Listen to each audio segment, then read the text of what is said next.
Hi hello welcome to our channel royal twins ఆకుల శరన్నవరాత్రి ఉత్సవాలలో 5వ రోజు భాగంగా అమ్మవారికి నేను దద్దోజనం నైవేద్యంగా పెట్టుకున్నానండి. ఆ దద్దోజనం ఎలా చేసుకున్నానంటే దానికోసం నేను ముందుగానే నిండుకున్న అన్నంలో ఉన్న కొంచెం అన్నం తీసుకొని పక్కన పెట్టుకున్నాను. దానిలో రుచికి సరిపడా ఉప్పు, అలాగే నైట్ పాలు తీసుకొని తోడు పెట్టుకున్నానండి. తోడు పెట్టుకున్న ఆ పెరుగును కూడా నేను ఆ అన్నంలో వేసుకొని కలుపుకున్నాను. వేడిగా ఉన్నప్పుడే మెత్తగా కలుపుకున్నాను. గట్టిగా ఉంటే కనుక కొంచెం గోరువెచ్చని పాలు పోసుకొని లూజుగా కలుపుకొని పక్కన పెట్టుకోవాలి.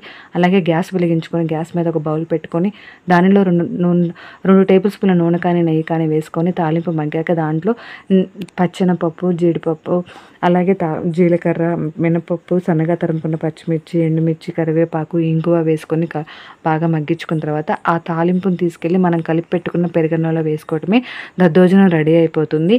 అమ్మవారికి ఈ రోజున దద్దోజనం, అలాగే యాపిలు, మందార పువ్వులతో పూజ చేసుకున్నాను. పూజ చాలా బాగా జరిగిందండి. వీడియో నచ్చితే లైక్ చేయండి, షేర్ చేయండి. Please subscribe.